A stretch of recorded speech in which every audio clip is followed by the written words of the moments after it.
If you want to learn how to get started with Google Docs, this tutorial is for you. Now, let's get started. So come to your browser and type docs.google.com and click enter. Once you click enter, it will take you to a Google Documents page, and you will see start a new document, and there is a button at the bottom of start a new document. So what you want to do is to click on the plus button.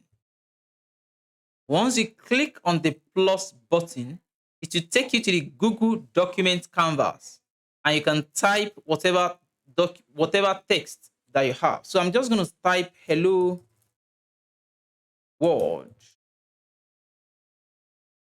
This is my first Google document, and that's it.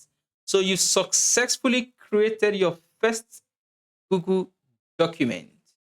If you find this video helpful, ensure to subscribe, like, and share. I'll see you in the next one.